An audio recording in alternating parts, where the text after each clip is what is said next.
everyone. How's everybody doing this evening? Really? I'm gonna ask y'all one more time. How's everybody doing this evening? That's better. I feel that. I am Marcia Dore, and welcome to Live on Edgewood with Tasha LaRae and Ryan Kilgore. Please give them a round of applause from the beginning. I also want to thank Muddy Water Group for putting this together. Thank all of you for coming. Make sure you meet somebody you haven't met before. Check out the bar, get some drinks, have a good time. And what I'm going to do first is bring out our first artist, Tasha LaRae. Tasha LaRae is from Omaha, Nebraska. She is a member of the Grammy Award-winning group Arrested Development for the past 8 years now.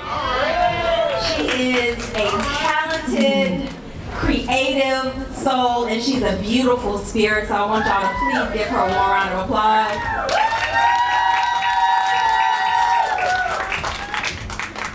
So I'm going to get out your way in a second, but I have a few questions that we're going to go ahead and ask Tasha before we get started. And the first question I want to ask is, talk a little bit about being an independent artist. Wow, okay. So being an independent artist means that you believe so much in your craft and in your gifts that you are willing to take on the entire industry to make sure that everybody can hear what it is that you have to say. It means it's long days, lots of nights with no sleep.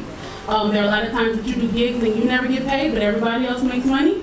But at the end of the day, you don't regret one bit of it because you took a bet on yourself. And that's the greatest bet that you could ever take. So that's a gamble I'm always to take. Absolutely. You want to use that one? Yeah. Let me get one. One, two. Okay, let's do that. Yes. So the next question I want to ask is, talk about the difference between working in a group and working independently as a solo artist. Yes. So with Arrested Development, there are like 7 people on stage. So for me, everybody's not looking at me. There's plenty of other people doing all kinds of stuff. So it takes a lot of the pressure off. But when it's just you on the stage by yourself, everybody's looking at you. They can see your feet, they can see your teeth, your hair, everything, eyelashes, everything. So but you get a little bit more nervous, and then also with that, like with Arrested Development, that was already an established entity of itself, which started in the 90s. So me being a solo artist, this is music that I've written. Some of it I've lived. Some of it the people that are close to me have lived. And so it's some very deep and personal stuff. And the last thing you want anybody to do is reject it. Like when you're on stage, it's you. And you're giving you, so if somebody boos you or they just stare at you looking, like, when are you gonna move? I want to see somebody else. That's not gonna happen tonight. We ain't talking about John.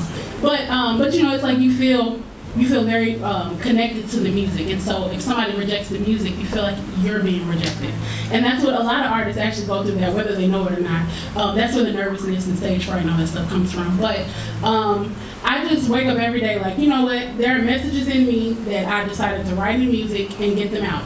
These messages were there for a reason, so whoever's gonna listen to them and accept them, it's for you. And if it's not, still love you. But I'm still gonna sing them with a big old smile on my face. You know what I mean? A little about this Racism Sucks movement. Yes. Y'all may see some Racism Sucks t-shirts around, and they're also at the merch table, so make sure you check that out as well. Talk about the Racism Sucks movement and what inspired you to birth the whole project. Okay, so I started this movement in December 2014. And literally, I was in a writing session with my other writing members. We're all of us. There's a collective of us that we call the Core. And we were all having this conversation talking about how, musicians that we look up to, they wrote about what was happening within their communities during the times. And the music was a reflection of that. Marvin Gaye, what's going on, that type of stuff. And so I was like, man, there's a lot of crazy stuff happening. I think at the time it was like, Mike Brown and Trayvon Martin and all this other stuff. And it was like, something needs to be said about it. Something needs to be done. And the biggest problem that I saw was that nobody was talking about racism. And most of the time, if black people were talking about racism, we were bringing up some stuff that was old, past us, and that's not stuff that people experience now, and it's not the truth.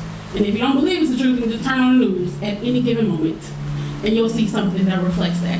And so the problem was that it wasn't being talked about enough. Only if it was glorified, then people want to talk about it for a little bit, and then you forget about it because Kanye done did something and Kardashians done did something else, you know, it takes your attention away from it. So the purpose of doing this shirt was, it's non-intrusive. She can wear this shirt and walk anywhere. If you like the message, you can give her a high five whether you know her or not. But if you don't like it, you can roll your eyes and walk down the street another place, you know what I mean? But it keeps it in people's faces. And the more it's in people's faces, it starts to spark conversations. And the conversations can lead to solutions, and those solutions can change the world. So it's a t-shirt, and I'm trying to get them all around the world, everywhere. Every continent, island, territory, whoever. If it's people on Mars, we flying up there and we give them a t-shirt, you know what I mean? So yeah, so I ain't stopping it. It's just gonna keep going. Yeah, that does happen. Like I wore a red Racism Sucks shirt to the Atlanta Jazz Fest. I had people stopping talking to me, people wanted to take pictures. So definitely a good conversation. Starting to get something really good going. Absolutely. Yeah. So my last question is talk about your EP. Yes. Okay, so I'm super excited about this because I haven't told anybody this. But Light is a project. Of course, it's a combination of things that I've experienced in my life and things I got to write about. But as a songwriter and a singer, sometimes it's hard for you to find your voice. And I finally found my voice in house music. House music, just for me, it matches my personality and my outlook on life as far as being optimistic about everything, like literally everything. And so I was able to put those two things together. So this project has a lot of house music on it. And the EP, it hasn't been officially released. However, because you guys are so special, and we appreciate you coming here tonight, I do have limited edition copies of the EP tonight. And what will be officially released, all of the songs on this EP might not be on that. So this is something special that I have for you guys. They're back at the back. Celeste has them. They're like $10 or whatever. So if you want to go back and grab one, I'd be happy to sign it. I can take a picture with you. I can get your email. We can stay in contact. We'll be new friends. I have a barbecue. You come over and eat my food. That type of thing. So it's that. But it's just, we appreciate you guys coming here, especially myself and Ryan. We really appreciate you guys coming out. So looking forward to having a good night. Thank you so much. So I'm going to get out the way and let her do her thing, and y'all enjoy.